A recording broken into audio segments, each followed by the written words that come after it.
It's story time. Story time. Let's read it story time. Story time. I'm geek this story time. Story time. You and me, it's story time. Story time. Well, let's achieve. Hello, my beautiful K crew, and welcome to story time with me, Kayla. How is your Wednesday going? I hope you're doing well, and of course, making sure to stay safe. Now today, we have another special author feature. Today, we are going to take a look at a book from author Jackie Nix. She is actually our very first author submission from the state of Alabama, and she has written a pretty cool book about something that I think we all need to appreciate a little more. And so, without further ado, the book we'll be reading tonight is called Modern Farms, written by Jackie Nix and illustrated by Jackie Nix and Karen Light. You ready to see what this book is all about? Ready, set, let's begin. All right, here I go. Modern Farms, written by Jackie Nix and illustrated by Jackie Nix and Karen Light. Here we go. Hey, she signed it for us. It says, "No farms to no food. Thanks for all you do to promote reading and literacy, Kayla. Best wishes, Jackie Nix." Thank you so much. And I absolutely love this cow down here. I think I'll name her Ella. Here we go. Modern farms are pretty neat. They give us all enough to eat. Ooh, what are some things that you love to eat? Do you know if it comes from a farm or not? Using chemistry to make things grow, we no longer need to rake and hoe. Back in the day, farmers used to have to use their muscles and do things by hand, but now technology, there are better tools and machines to help speed up the process, and it's not as much hard work. Not as hard. Dairy cows lie contentedly in cool sand all day, making milk for ice cream from corn silage and hay.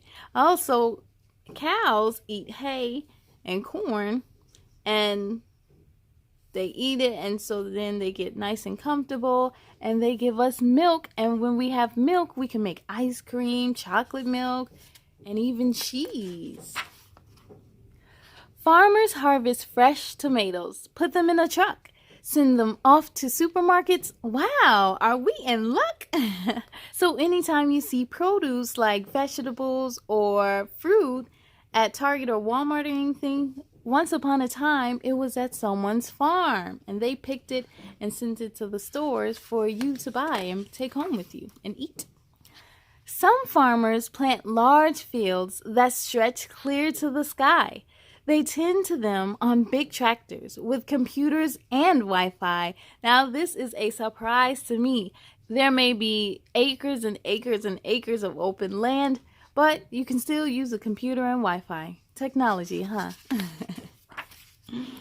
Chickens give us eggs that are brown or that are white, used in yummy baked goodies, much to our delight. Yes, that's right. So chickens give us eggs. We give them food for them to produce eggs, and we can make cakes and cookies and pies. And also, we need some milk from the cows, too, to make all these things. Big combines harvest corn, row after row. Corn feeds both people and animals, don't you know? Oh, yeah. Corn is great for farm animals, us humans, and look, even pets, cats and dogs too. Your favorite cereal in the bowl when you wake started as corn and sugar cane, made into a flake. Ooh, shout out to you if you know what cereal they're talking about. Bright, shiny strawberries growing in raised beds give us tasty fruit salad and milkshakes that are red. That's true. You can, they always say different type of berries and grapes are nature's candy. All those because they're so yummy and sweet. French fries with your burger started as simple spuds, so you could enjoy a fast meal with all of your best buds. Yeah, so the French fries that you get from McDonald's or wherever you may go was once a tiny, itty bitty little spud that was in the dirt. And the farmer pulled it out and sent it to the store or sent it to the restaurant. And that's what we get to eat today. Beef cows live in fields of green that really do sprout, converting grass into juicy steaks for us one and for us all. So it all depends on what the animals that we eat. So if they're eating like bad things like cupcakes, or they're not going to taste right when we eat them.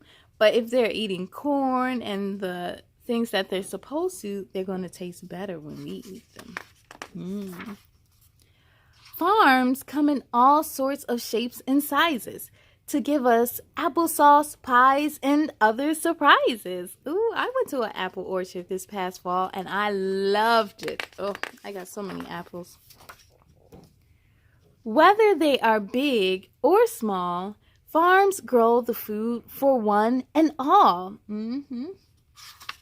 Farms are so important.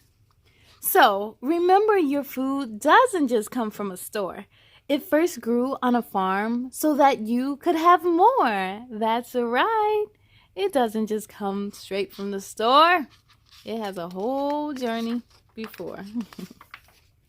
And here's a little bit about our Arthur. She's been in love with farming since she first stepped foot on her neighbor's dairy and hog farm as a child. She holds a master's and bachelor's in animal science and has 20 plus years as both an animal nutritionist and as an ag extension agent. The end. Yes, K-Crew! You know, a farmer's job is so important because they grow the food that we eat, like our bananas and potatoes and all our fruits and vegetables. And we also have to shout out the animals too, because if it wasn't for cows, we wouldn't have milk in the morning for our cereal. And if it wasn't for chickens, we couldn't have chicken nuggets and omelets and everything like that. Now, I hope you enjoyed reading this book as much as I did. To find your copy of Modern Farms, make sure to head on over to her website. You can also find this book on Amazon. And of course, be sure to follow on social media. A huge thank you to Miss Jackie for teaching us about agriculture. I thank you all out there for joining me as well, but it's time to sing goodbye. Are you ready? Here we go. Goodbye, goodbye, goodbye, goodbye, goodbye, goodbye, goodbye, goodbye, goodbye. My friends, goodbye to you. I hope to see you again real soon. Be proud of all your work tonight. Now climb in the bed and sleep real tight. On the count of 3, let's say goodnight. 1, 2,